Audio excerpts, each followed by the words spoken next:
तुमको शर्म नहीं आती? बाबूजी वहाँ धूप में अकेले हल चला रहे हैं और तुम दोनों यहाँ बैठकर आराम कर रहे हो। ओए छटंकी, तू ज्यादा मत बोल समझी। और वैसे भी बाबूजी ने ही कहा है हमें यहाँ बैठने को। बाबूजी ने कहा है मतलब?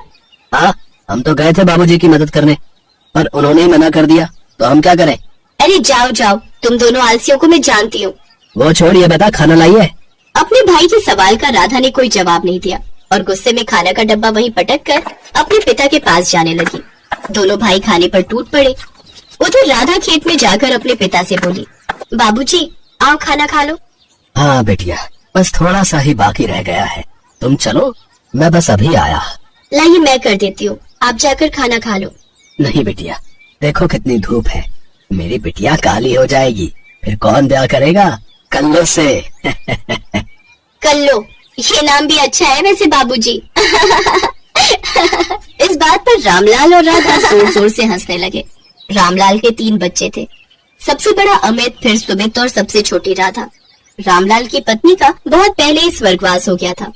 उसने बड़ी तकलीफें झेलकर अपने तीनों बच्चों को पाला था, मगर ये बात सिर्फ राधा ही समझती थी। उसके दोनों भाई एक नंबर के आलसी और लापरवाह थे। बुढ़ापे में भी रामलाल को ही खेती का सारा काम करना पड़ता था। जीवन की गाड़ी बस किसी तरह खींच रही थी। फिर एक दिन उसी गांव के जमींदार सेठ हरिलाल के पास एक किसान भागा भागा पहुंचा। जमींदार साहब, जल्दी खेत में चलिए। अरे पर हुआ क्या?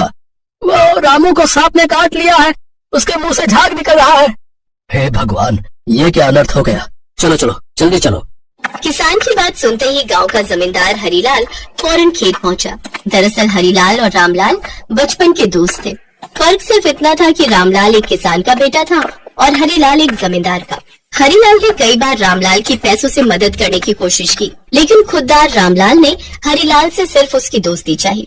खेत में पहुंचते ही हरिलाल ने रामलाल का सिर अपनी गोद में रखा और रोने लगा। रामू, तू बिल्कुल चिंता मत कर, मैंने गाड़ी मंगा ली है, तुझे तुरंत अस्पताल लेकर जाऊंगा।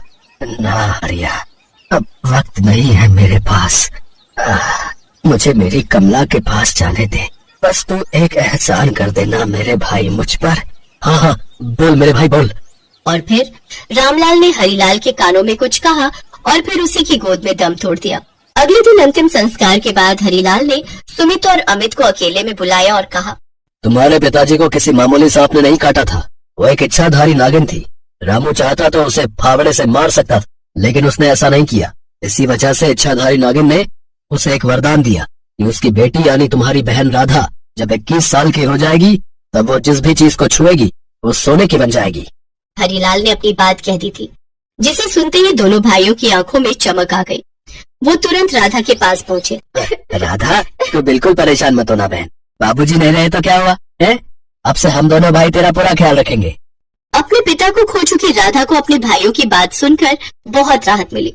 फिर कुछ दिनों बाद दोनों भाइयों की शादी हो गई और जैसे ही दोनों भाइयों ने अपनी अपनी पत्नियों को वरदान वाली बात बताई, तो दोनों जेठानी और देवरानी के मन में भी अपनी इकलौती ननद के लिए प्यार उमड़ पड़ा। दोनों राधा को अपने साथ रखने के लिए झगड़ने लगी और फिर, राधा हमारे साथ रहेगी, बस बात खत्म। अरे एक ही प्यारी ननद है मेरी। हाँ, और मेरी तो जैसे 4 नंदे है ना। राधा हमारे साथ रहेगी, मैंने कह दिया। राधा को ये सोचकर खुशी हो रही थी कि उसकी दोनों भाभियां उससे कितना प्यार करती हैं, लेकिन दोनों के झगड़े को खत्म करने के लिए कोई तो रास्ता निकालना ही था। इसलिए तय हुआ कि राधा 3 महीने एक भाई के पास रहेगी और अगले 3 महीने दूसरे भाई के पास। इस दौरान दोनों ही भाभियां राधा का बड़ा ख्याल रखती और फिर वो दिन भी आ गया जब राधा 21 साल की होने वाली थी। रात 12 बजते ही सबने मिलकर राधा के 21वें जन्मदिन का केक काटा और फिर, चलो राधा, ये 3-3 महीने का चक्कर छोड़ो, अब से तुम हमारे साथ ही रहोगी हमेशा के लिए। अरे ऐसे कैसे है? राधा का ख्याल तो हमने भी रखा है, राधा हमारे पास रहेगी। आपको क्या लगता है सारा सोना खुद रख लोगे और मैं बस देखता रहूंगा? सोने की बात सुनकर राधा हैरान थी और वहीं उसके दोनों भाई और भाभियां फिर से लड़ने लगे। यहाँ तक कि दोनों ने एक दूसरे का गला पकड़ लिया और तभी राधा अपनी दोनों भाभियों को रोकने के लिए आगे बढ़ी और फिर, अरे क्या कर रही हो? हमें मत छुओ, कहीं हम सोने के बन गए तो। 1 मिनट, लेकिन तुम दोनों तो अभी पहले जैसी ही हो। राधा, जरा एक गिलास तो पकड़। राधा ने अमित के हाथ से वो गिलास ले लिया, लेकिन वाकई में उस गिलास को भी कुछ भी नहीं हुआ। अमित, सुमित और उनकी पत्नियों को समझते देर नहीं लगी कि उनके साथ बहुत बड़ा मजाक हो गया है। चारों ने अपना माथा पीट लिया और फिर, क्या हुआ भैया, मुझे भी तो कुछ बताओ, आखिर हो क्या रहा है? ऐसा है, मैं अपने घर जा रहा हूँ, अब तो ही रखे से अपने पास। अच्छा, मैं क्यों रखूं? अब सच्चाई का पता चल गया तो मेरे सिर पर मर रहे हो उसे, है? तो फिर ठीक है, राधा तो निकल यहाँ से। मतलब मैं कहाँ जाऊंगी भैया? हमें नहीं पता, जहाँ मर्जी जा, हमसे झूठ बोला गया। अरे बाबूजी ने धोखा किया है हमारे साथ। राधा को जैसे ही पूरी बात पता चली तो उसके दिल के साथ साथ उसका भ्रम भी टूट गया। वो खुद भी अपने भाइयों के साथ नहीं रहना चाहती थी। वो रोते हुए घर से बाहर निकली तो उसे अपनी गाड़ी के साथ हरीलाल खड़ा दिखाई दिया। हरिया चाचा, देखो ना मेरे भाइयों ने मुझे।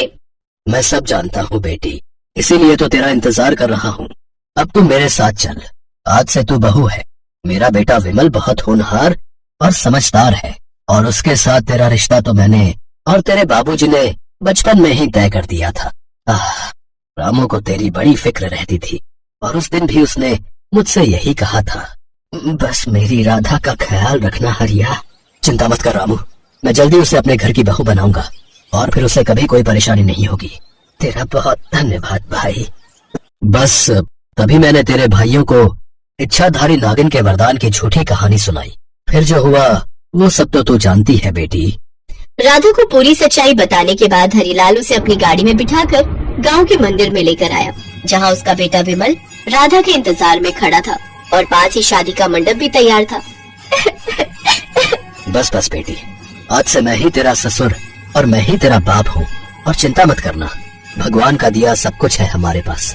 मैं जानता हूँ तू मेरे घर को स्वर्ग बना देगी, और तू चिंता मत करना बेटी।